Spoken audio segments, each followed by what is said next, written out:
For most people, seeing a moose in their natural environment is a real special treat.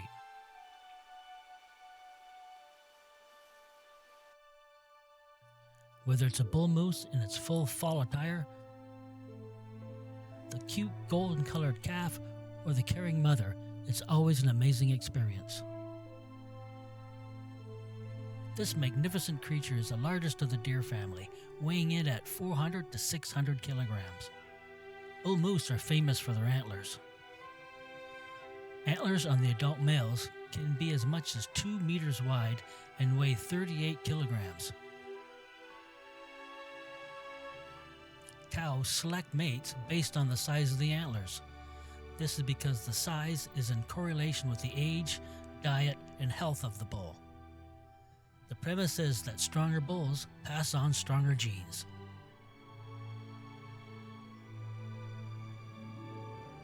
After the mating season, the males drop their antlers to conserve energy for the winter. A new set of antlers will then regrow in the spring.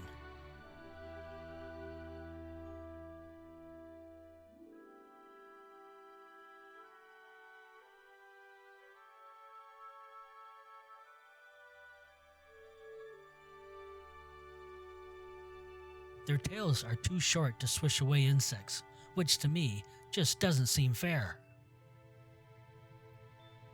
With their tremendous physical power and vitality, moose can travel over almost any terrain. Their long legs carry them over deadfall trees or through snow that would stop a deer or wolf. Their cloven hooves spread widely to provide support in soft snow and in muddy or marshy grounds. Moose have poor eyesight, but their sense of smell and hearing is very strong. Their distinctive nose, which droops over its front lips, is designed to allow the moose to close their nostrils while browsing aquatic vegetation.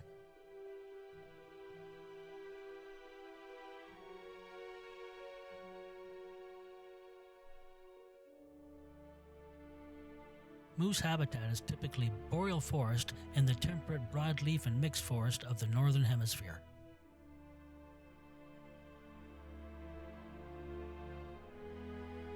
Hunting and other human activities has caused a reduction in the size of the moose's range over time.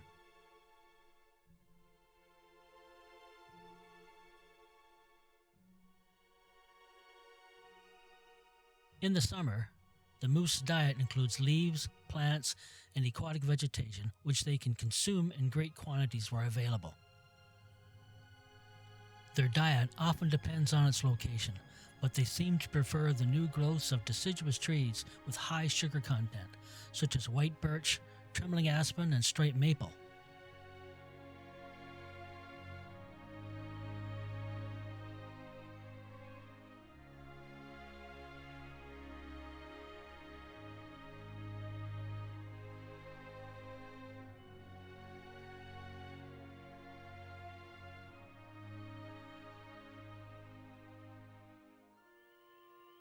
Moose eat many aquatic plants, including water lilies and pondweed.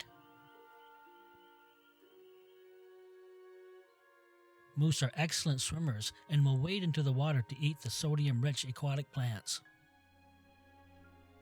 This trait serves as a second purpose in cooling down the moose on those hot summer days and ridding itself of those nasty biting insects.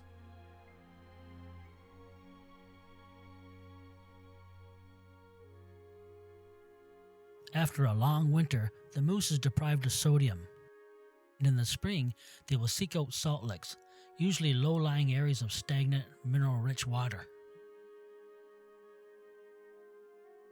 They are also attracted to the roadside ditches, where the spring runoff from the roads contains salt from the winter highway maintenance.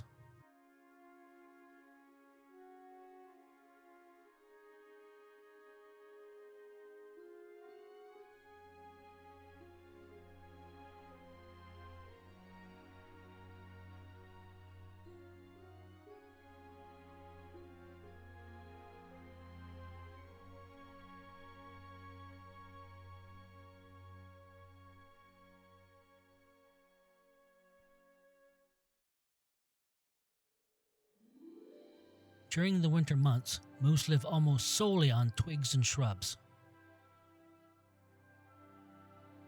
Winter is a time of hunger for moose, and therefore will limit their activity to save energy.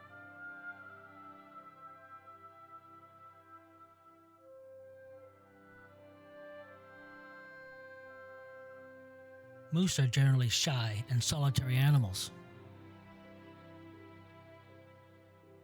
The exception, of course, is the calves, who have strong bond with their mothers. Calves are born in late May and early June. Newborn moose have fur with reddish hue in contrast to the brown appearance of the adults. The young will stay with their mother for almost a year and are driven off just before the next young are born. Although moose rarely gather in groups, there may be several in a close proximity during the mating season. Rutting and mating occurs in September and October. During the rut, mature bulls seem to have a one-track mind and spend all their energy in pursuit of females.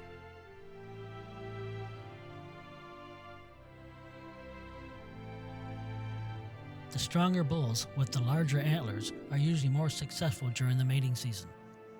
Most younger males don't get to mate, but that doesn't stop them from trying.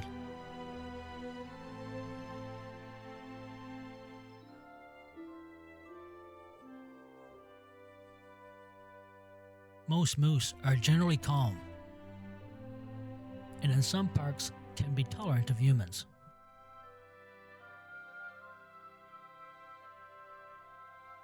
However, occasionally, and especially during the rut, they can be aggressive and unpredictable. They can be dangerous, and we should always give them their space. After expanding for most of the 20th century, the moose population of North America has been in steep decline since the 1990s. With logging and forest access, the deer ranges have been expanding. The encroachment by deer on moose habitat brought moose into contact with previously unfamiliar pathogens, including the brainworm and liver fluke. These parasites are believed to have contributed to the population decline of moose. Black bear do prey on young calves, and a pack of wolves can take down weaker moose. However, wolves can actually help the moose by reducing the deer populations. In the spring, moose can look very shabby. Moose with heavy tick infections will rub their fur down to the raw skin trying to get the ticks off. Loss of the insulating winter coat through attempts to rid of the winter ticks increases the risk of hypothermia in colder weather. Now, humans have the biggest impact on the moose population. Collisions with vehicles can be a very serious traffic hazard, especially at night as the animals are dark and difficult to see. Hunting and habitat loss also has an effect on the population. However, at least for now, the moose remains the king of the northern forest.